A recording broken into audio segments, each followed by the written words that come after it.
Élu. Ce mot vient de résonner dans quelque chose que tu portes depuis longtemps. Tu ne sais peut-être pas encore pourquoi. Mais quelque chose en toi vient de frémir. Et ce frémissement, ce n'est pas un hasard, c'est une réponse. C'est Dieu qui confirme ce que tu lis en ce moment même. Il y a un jour précis dans ta vie, tu t'en souviens peut-être encore, où tu as regardé autour de toi et tu t'es dit « Je ne suis pas comme eux ». Pas avec arrogance, non. Avec une douleur profonde, presque silencieuse. Une solitude que personne ne pouvait vraiment comprendre, même ceux que tu aimais, même ta famille, même tes amis les plus proches. Il y avait quelque chose en toi qui cherchait plus que ce que ce monde pouvait offrir. Quelque chose qui criait vers le ciel dans les nuits où tout le monde dormait. Quelque chose qui pleurait devant Dieu sans pouvoir mettre des mots dessus. Ce jour-là, tu n'étais pas en train de perdre la tête. Tu n'étais pas trop sensible. Tu n'étais pas bizarre. Ce jour-là, tu étais en train de prendre conscience, inconsciemment, de qui tu es vraiment. Et voilà pourquoi tu regardes cette vidéo aujourd'hui. Ce n'est pas un algorithme qui t'a amené ici. Ce n'est pas une coïncidence. Ce n'est pas le fruit du hasard. C'est une convocation. Dieu t'a dirigé vers cet espace parce qu'il a quelque chose à te dire. Quelque chose qu'il essaie de te dire depuis longtemps. Et il est temps que tu entendes. Dans cette vidéo, je vais te révéler des vérités que l'ennemi ne veut pas que tu entendes. Des vérités sur ton identité. Des vérités sur ta douleur. Des vérités sur ce qui se prépare dans le ciel pour ta vie. Et surtout, je vais te parler de ce qui se révèle lundi. Parce que ce lundi n'est pas un lundi ordinaire. Ce lundi est un point de bascule. Un moment de basculement spirituel que Dieu a préparé pour toi depuis avant que tu ne sois né. Mais avant d'aller plus loin, fais une chose maintenant. Abonne-toi. Clique sur ce bouton et active la cloche. Parce que ce que tu vas recevoir dans les prochains jours sur cette chaîne est calibré pour transformer ta vie de l'intérieur. Ce n'est pas du contenu ordinaire. Cet espace a été créé pour toi, pour les élus, pour ceux qui sont appelés à aller plus loin, plus profond, plus haut. Et si tu es encore là, c'est que tu en fais partie. Maintenant, tape dans les commentaires le mot « lundi », juste ce mot. Tape « lundi » maintenant. Parce qu'en le tapant, tu ouvres quelque chose dans le monde spirituel. Tu signifies à Dieu que tu es prêt, que tu dises oui à ce qu'il prépare, que tu ne veux plus rater ce qui vient. Tape lundi et regarde ce qui se passe dans ta vie cette semaine. Voici ce que tu dois savoir avant qu'il ne soit trop tard. Laisse-moi te dire quelque chose que personne n'a probablement jamais pris le temps de te dire clairement, en face, avec toute la force que ces mots méritent. Tu n'es pas fou. Tu n'as jamais été fou. Tu n'as jamais été trop intense, trop profond, trop compliqué, trop différent. Ce que les autres ont appelé ta bizarrerie, ce que certains ont tenté de corriger en toi, ce que tu as peut-être toi-même essayé d'étouffer pour t'intégrer, pour te fondre dans la masse, pour ne plus faire peur aux gens autour de toi, tout ça n'était pas un défaut, c'était un signe. Tu as grandi dans un monde qui ne savait pas quoi faire de toi. Un monde qui classe les gens en catégories simples et qui panique quand quelqu'un ne rentre dans aucune case. Et toi, tu n'as jamais rentré dans aucune case. Tu as toujours eu cette impression d'être en décalage, d'arriver dans des pièces et de sentir des choses que les autres ne sentaient pas, de voir des dynamiques que les autres ne voyaient pas, de ressentir le poids des atmosphères, des lieux, des relations. Un poids que tu portais souvent seul parce que tu ne savais pas comment l'expliquer. Ce n'était pas de la paranoïa, ce n'était pas de l'anxiété mal gérée. C'était une sensibilité spirituelle que Dieu a mise en toi pour une raison précise. Dans la Bible, les hommes et les femmes que Dieu a choisis pour accomplir les plus grandes choses n'étaient pas les plus populaires. Ils n'étaient pas ceux qui s'intégraient le mieux. Joseph était rejeté par ses propres frères. David était oublié par son propre père. Moïse était bègue et en fuite. Jérémie pleurait et se plaignait que personne ne l'écoutait. Élie voulait mourir sous un genévrier. Et pourtant, Dieu les avait choisis avant même qu'ils ne comprennent pourquoi leur vie était si difficile. Le mot « séparé » en hébreu, c'est « kadosh », souvent traduit par « saint ». Et ce mot ne signifie pas parfait. Il ne signifie pas sans faute. Il signifie mis à part, dédié, réservé pour un usage spécifique, comme un vase que le potier garde de côté parce qu'il a un projet particulier pour lui. Tu as été séparé, tu as été mis à part, et cette séparation, tu l'as ressentie toute ta vie, parfois comme une douleur, parfois comme une incompréhension, parfois comme une solitude qui ne s'expliquait pas. Mais aujourd'hui, Dieu te demande de regarder cette séparation différemment. Non plus comme une malédiction, non plus comme une anomalie, mais comme une marque divine. Une marque qui dit « Cet enfant est à moi, je l'ai mis à part. Il n'appartient pas à ce monde de la même façon que les autres. Il a une mission, il a un appel, et je le prépare depuis le début. » Tape dans les commentaires « Je suis séparé » si tu sens que ces mots parlent de toi. Tape « Je suis séparé » pour activer cette vérité dans ta vie aujourd'hui. Parce que le reconnaître, c'est déjà le premier pas vers la plénitude de ce que Dieu a prévu pour toi. Tu n'es pas un accident. Tu n'es pas une erreur de la nature. Tu n'es pas trop. Tu n'es pas insuffisant. Tu es séparé. Et cette séparation a un but que nous allons explorer ensemble dans cette vidéo, couche après couche, jusqu'à ce que tu vois avec clarté ce que Dieu t'a destiné à accomplir. Il y a quelque chose que l'ennemi sait sur toi, que toi-même tu ne sais pas encore. Et c'est précisément pour cette raison qu'il a travaillé si dur, depuis si longtemps, à t'empêcher d'avancer, à t'empêcher de te lever, à t'empêcher de découvrir qui tu es vraiment et ce que tu portes. Pense à ta vie un instant, pense aux blocages, pense aux portes qui se ferment au dernier moment, pense aux relations qui s'effondrent sans raison logique, pense aux opportunités qui disparaissent juste avant que tu ne les saisisses. Pense aux cycles qui se répètent, les mêmes schémas, les mêmes douleurs, les mêmes échecs, comme si une main invisible te repoussait chaque fois que tu approchais d'une percée. Pense à la fatigue, cette fatigue spirituelle que tu portes, pas dans ton corps seulement, mais dans ton âme. Cette lassitude profonde qui n'est pas de la dépression ordinaire, c'est l'épuisement de quelqu'un qui combat depuis trop longtemps sans savoir contre quoi il se bat vraiment. Ce n'est pas ta faute, ce n'est pas ton manque de foi. Ce n'est pas parce que tu ne pries pas assez ou que tu n'es pas assez bien. C'est parce que l'ennemi a vu en toi quelque chose de dangereux pour son royaume.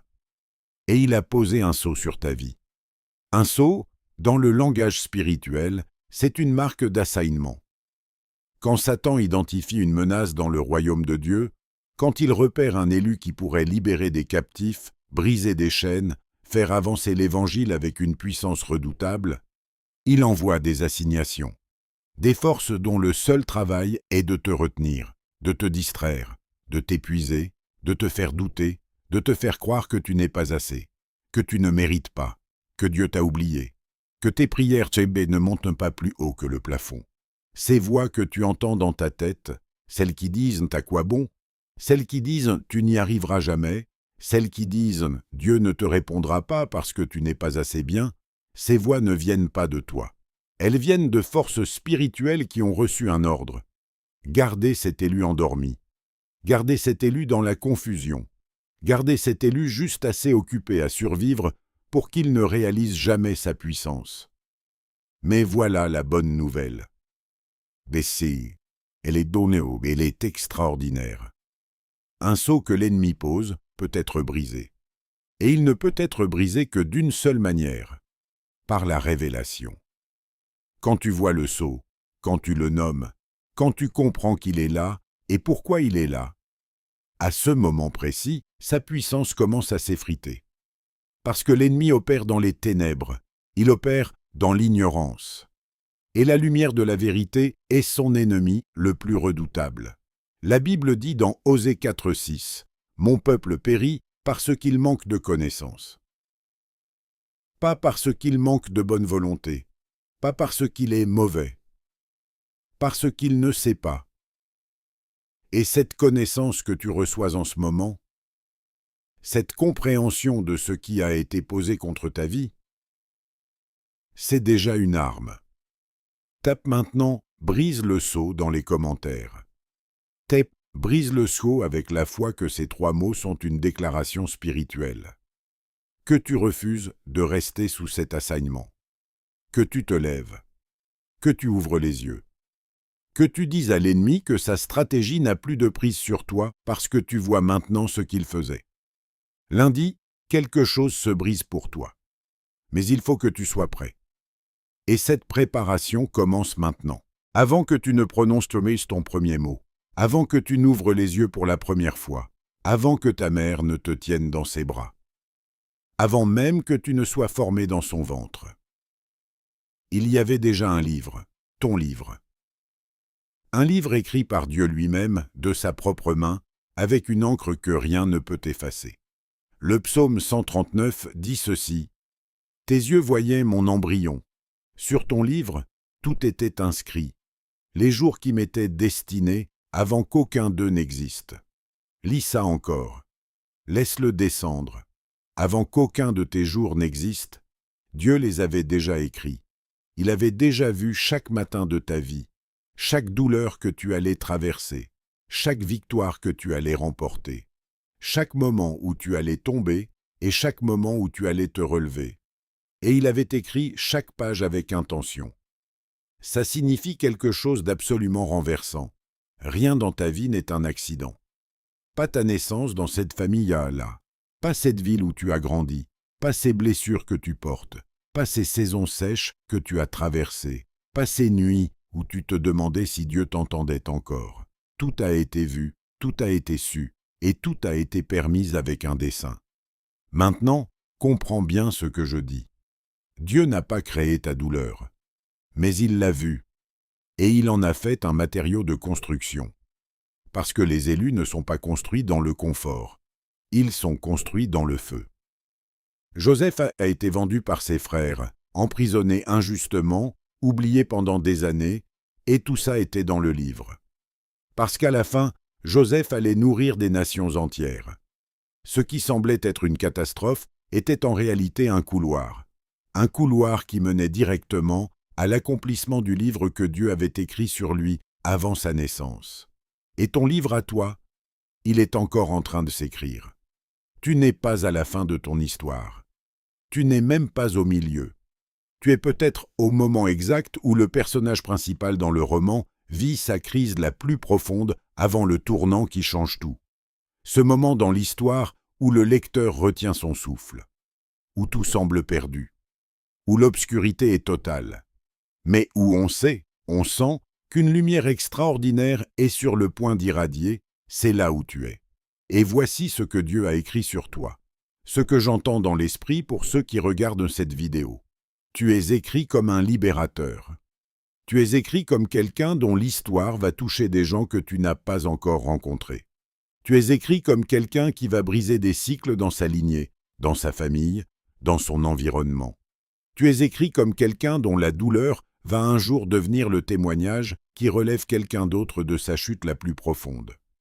Mais pour ça, il faut que tu arrêtes de te battre contre l'histoire que Dieu écrit. Il faut que tu arrêtes d'essayer de réécrire toi-même des chapitres que Dieu a conçus avec une précision chirurgicale.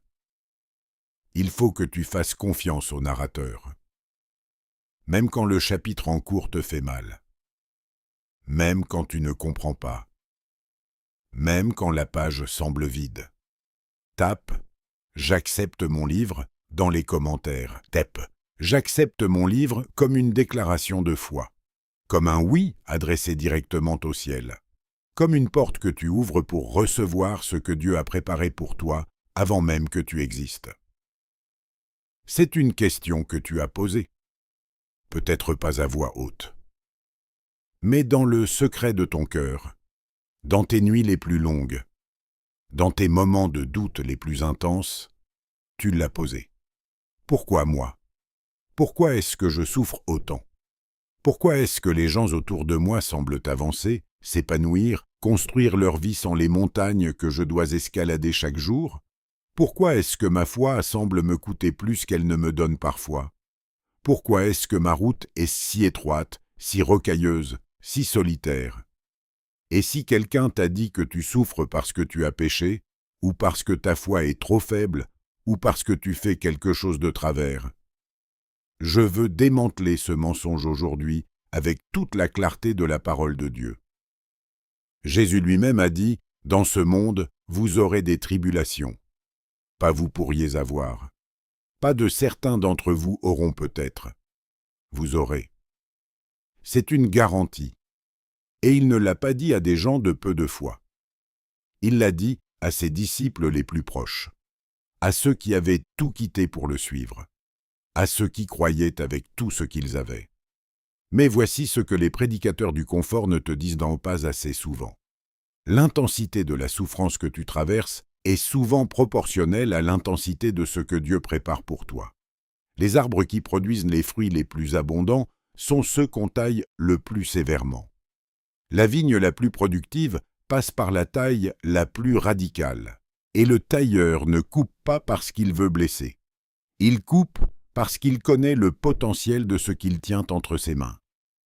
Paul dit dans 2 Corinthiens 4, « Nous sommes pressés de toutes parts, mais non pas écrasés, dans la détresse, mais non pas désespérés, persécutés, mais non pas abandonnés, terrassés, mais non pas perdus. » Regarde la précision de ce texte. Pressé, mais pas écrasé. Là est la nuance. Dieu connaît ta limite.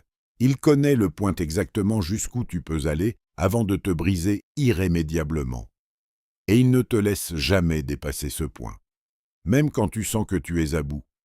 Même quand tu penses que tu ne peux plus.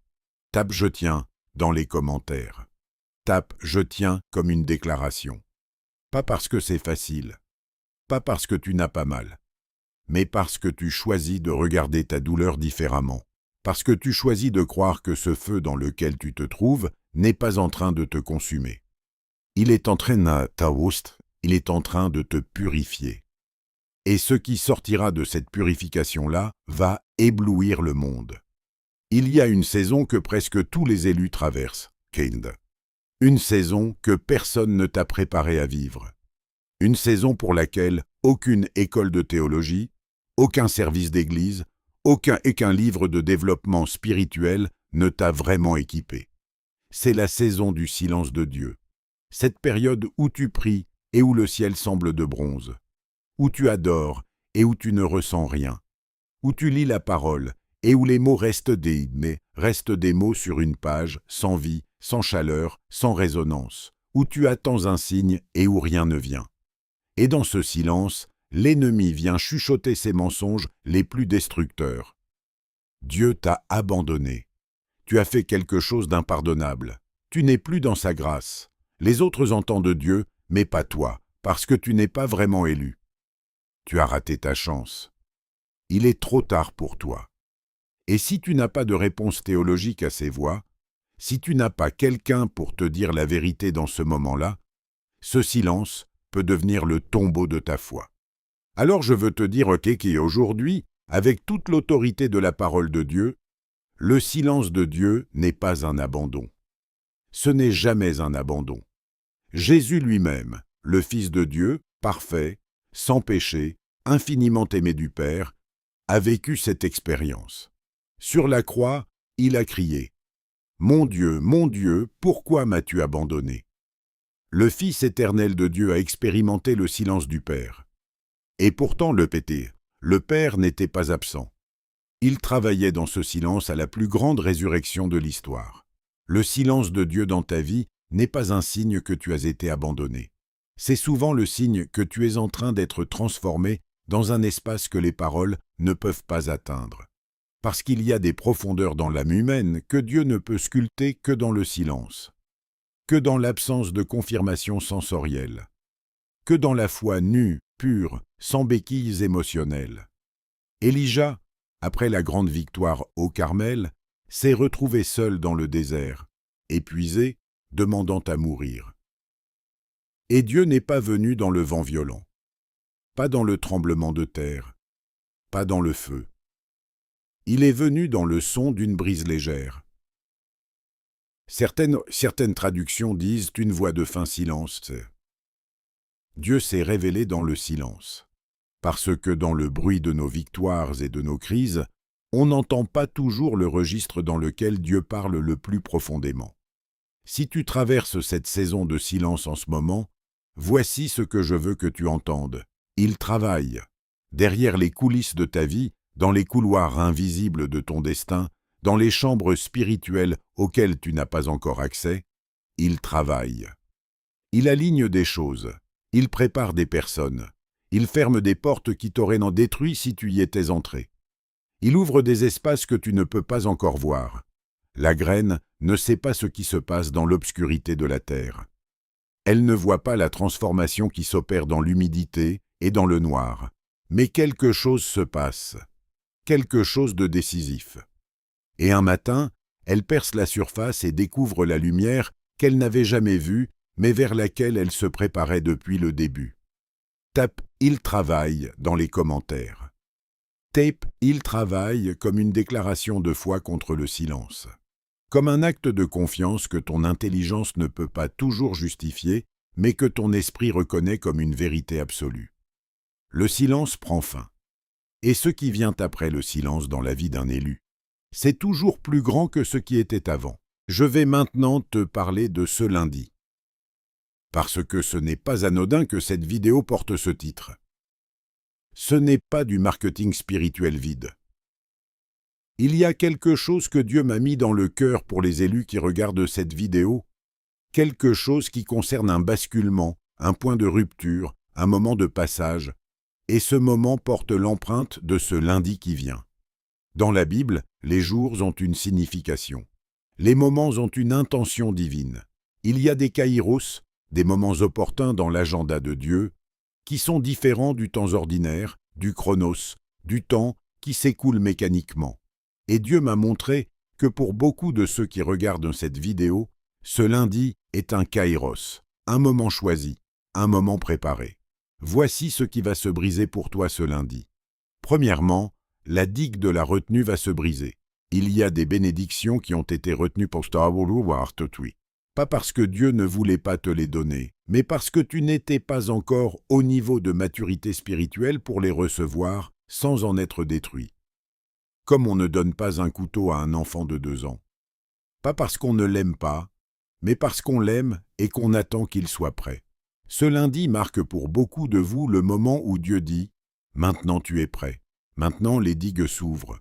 Deuxièmement, le sceau de la stagnation va se briser. Ces cycles que tu tournes en rond depuis des mois, peut-être des années, les mêmes situations qui se répètent, les mêmes murs que tu heurtes, la même impression de faire du surplace pendant que le monde avance sans toi, ce sceau de stagnation va craquer. Parce que Dieu a vu ta persévérance.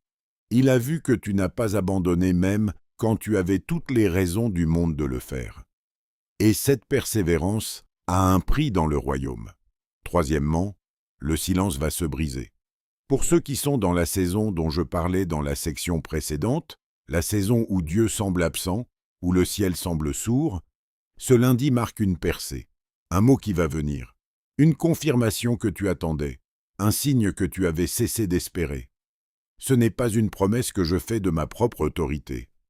C'est ce que je dépose dans le ciel par la foi pour chaque élu qui reçoit cette parole avec un cœur ouvert.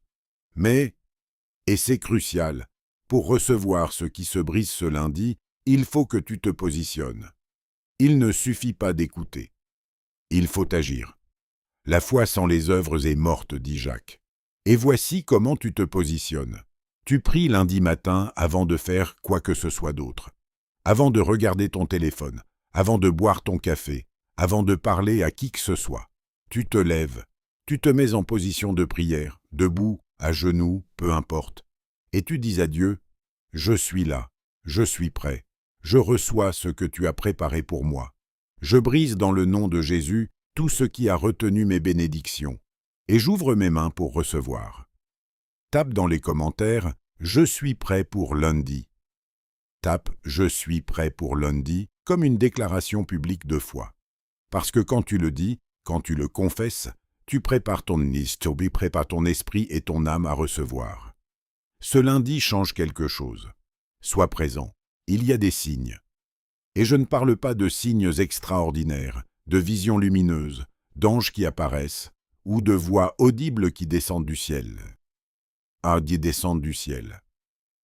Je parle de signes subtils, de signaux intérieurs, de marqueurs spirituels que ceux qui sont en train d'être activés par Dieu commencent à expérimenter, et que beaucoup passent à côté parce qu'ils ne savent pas ce qu'ils regardent. Premier signe, l'insatisfaction croissante. Tu commences à ne plus trouver de satisfaction dans les choses qui te satisfaisaient avant. Les distractions qui t'engourdiassent ne fonctionnent plus. Les relations superficielles te pèsent. Les conversations creuses te lassent. Tu as faim de quelque chose que tu ne sais pas encore nommer exactement. Cette insatisfaction n'est pas de la dépression. C'est ton âme qui grandit et qui réclame plus. C'est Dieu qui tire sur le fil. Deuxième signe, les rêves intenses. Les élus en phase d'activation rêvent souvent beaucoup, et les rêves ont une texture différente.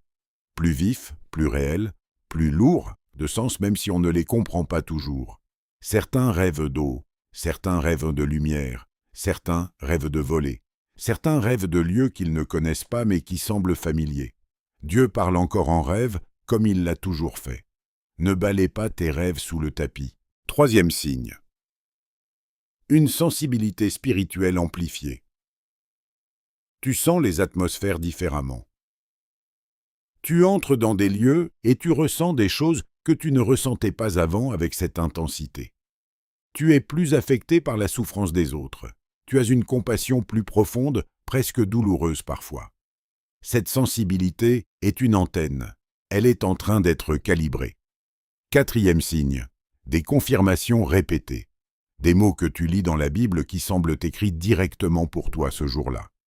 Des phrases dans des sermons qui répondent exactement à la prière que tu as faite la veille. Des chansons qui arrivent au bon moment. Des personnes qui te disent des choses qu'elles ne pouvaient pas savoir. Ce n'est pas une coïncidence. C'est une conversation. Dieu est en train de te parler en stéréo. Cinquième signe. Une urgence inexplicable. Tu sens que quelque chose doit changer. Maintenant. Que le temps presse. Que tu ne peux plus rester où tu es. Cette urgence n'est pas de l'anxiété. C'est un signal divin. C'est l'Esprit Saint qui appuie sur l'accélérateur de ton destin. Péké. Sixième signe. La solitude productive. Tu begins à préférer les moments seuls avec Dieu à la compagnie de beaucoup. Tu trouves dans le silence de la prière une richesse que la foule ne te donne plus. Cette solitude n'est pas un repli sur soi pathologique. C'est une maturation. C'est un élu qui apprend à puiser à la source plutôt qu'au ruisseau secondaire. Si tu reconnais au moins 3 de ces signes dans ta vie en ce moment, c'est ta confirmation. Tu es en train d'être activé. Dieu a déclenché un processus dans ta vie que rien ne peut arrêter maintenant. L'ennemi peut tenter de le ralentir, mais il ne peut pas l'arrêter, parce que ce que Dieu initie, il le complète. Ce qu'il commence, il l'achève. La Bible dit qu'il est fidèle pour accomplir son œuvre jusqu'au jour de Jésus-Christ. Tape dans les commentaires « Je suis activé ». Tape « Je suis activé » pour signifier au ciel que tu vois les signes, que tu les reçois, que tu dis oui à l'activation de ton destin.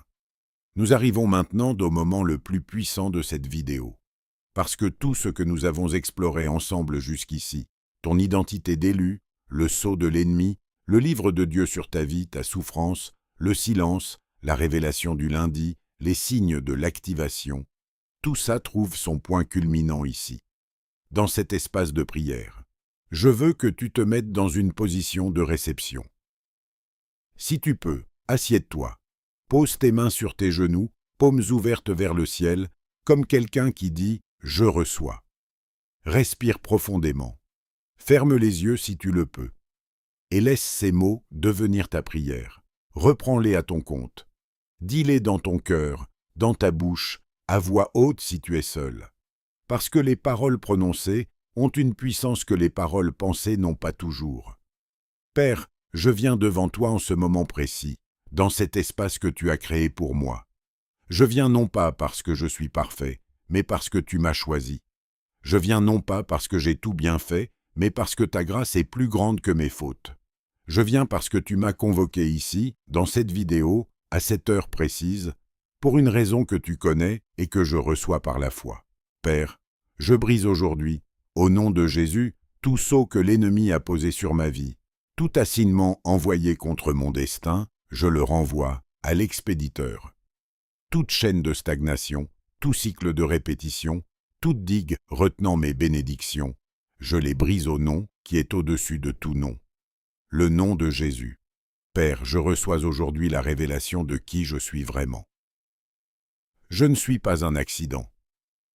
Je suis élu, je suis choisi, je suis séparé pour ta gloire. Et je dis oui à tout ce que tu as écrit sur ma vie avant ma naissance. Je dis oui à la mission. Je dis oui à la douleur qui forme. Je dis oui au silence qui transforme. Je dis oui à l'activation qui commence. Père, pour chaque nuit que j'ai passée à pleurer sans comprendre pourquoi, récompense-la. Pour chaque prière que j'ai faite dans le vide en pensant que tu n'écoutais pas, honore-la. Pour chaque fois où j'ai failli abandonner mais où j'ai tenu, compte-la. Tu vois tout, tu sais tout, et tu n'oublies rien. Je reçois ta paix qui dépasse tout entendement. Je reçois ta faveur qui ouvre des portes fermées. Je reçois ta direction qui éclaire les prochains pas de mon chemin. Et je reçois ce que tu prépares pour ce et pour l'essai. Et pour ce lundi, ce basculement, cette percée, cette confirmation, avec des mains ouvertes et un cœur prêt. Au nom de Jésus. Amen. Si tu as prié cette prière avec moi, tape « Je reçois » dans les commentaires. Tape « Je reçois » pour sceller ce moment, pour marquer dans le monde visible et invisible que tu as dit oui, que tu as ouvert ta main, que tu as accepté ce que Dieu dépose sur ta vie aujourd'hui. Et si tu connais quelqu'un qui traverse une période difficile, quelqu'un qui a besoin d'entendre ce message, quelqu'un qui est en train de douter et de vaciller, envoie-lui cette vidéo maintenant, parce que tu ne sais pas l'impact que quelques secondes de ta part peuvent avoir sur la vie entière de quelqu'un d'autre. Tu as regardé cette vidéo jusqu'au bout, et ça ne m'étonne pas, parce que les élus vont jusqu'au bout. Les élus ne décrochent pas. Les élus, même quand c'est long, même quand c'est intense, même quand ça touche des endroits en eux qu'ils préféraient garder fermés, ils restent. Parce qu'ils sentent que quelque chose d'important se passe. Et quelque chose d'important s'est passé ici aujourd'hui. Mais voilà le danger de ces moments forts. Le danger, c'est de se sentir transformé pendant qu'on regarde, et de reprendre sa vie exactement comme avant 1 heure après. Le danger, c'est l'émotion sans la décision. Le frémissement sans l'action. L'activation spirituelle sans la suite concrète. Alors je vais te donner maintenant des étapes précises, des choses concrètes que tu peux faire dans les prochaines 24 heures pour ancrer ce que tu as reçu aujourd'hui. Pour t'assurer que cette vidéo ne soit pas simplement un bon moment passé sur Internet, mais un véritable point de bascule dans ta vie. Première étape, écris. Prends un carnet, un cahier, n'importe quoi, et écris ce que tu as ressenti en regardant cette vidéo. Écris ce qui t'a touché. Écris les phrases qui ont résonné en toi. Écris les questions que ça a soulevées. Parce que quand on écrit, on ancre. On transforme le ressenti en quelque chose de tangible que le mental ne peut pas effacer facilement. Deuxième étape, décide. Il y a une chose que tu sais que tu dois changer dans ta vie et que tu repousses depuis trop longtemps. Une conversation que tu dois avoir. Une habitude que tu dois laisser aller. Une relation que tu dois réévaluer. Un pas vers Dieu que tu n'as pas encore fait. Décide aujourd'hui. Pas demain. Pas lundi. Aujourd'hui. Parce que la révélation du lundi arrive pour ceux qui se sont déjà positionnés. Pas pour ceux qui attendent passivement. Troisième étape. Communauté. L'élu isolé et l'élu vulnérable. L'ennemi sait que si tu restes seul avec tes doutes, il peut les amplifier jusqu'à ce qu'ils t'écrasent. Trouve ta tribu. Trouve des personnes avec qui tu peux partager ta foi, tes questions, tes combats, tes victoires. Commence par commenter cette vidéo. Réponds à ce que les autres écrivent. Cet espace est une communauté. Utilise-le. 4e étape. Reviens. Cette chaîne a du contenu qui est calibré pour toi. Pour les élus. Pour ceux qui cherchent la profondeur. Pour ceux qui ne se contentent pas de la surface. Reviens demain. Reviens après-demain. Surtout, reviens lundi. Parce que ce que nous avons préparé pour lundi est directement lié à ce que tu viens de recevoir aujourd'hui. 5e étape. Partage. Je te l'ai dit dans la prière, je te le redis ici. Il y a quelqu'un dans ta vie qui a besoin d'entendre ce message. Quelqu'un qui est à bout. Quelqu'un qui doute. Quelqu'un qui se sent seul et incompris et invisible. Envoie-lui cette vidéo, un simple message. J'ai pensé à toi en regardant ça. Tu ne sais pas ce que ça va déclencher dans sa vie. Tape maintenant « C'est parti » dans les commentaires. Tape « C'est parti » pour dire que tu passes à l'action. Que tu ne restes pas dans l'émotion sans la décision. Que tu es un élu qui agit, qui avance, qui ne regarde pas en arrière. Vous êtes vu, vous êtes connu, vous êtes choisi, et Dieu n'a pas fini avec vous. La meilleure partie de votre histoire est encore devant vous. Et je suis honoré d'accompagner chacun d'entre vous dans ce voyage.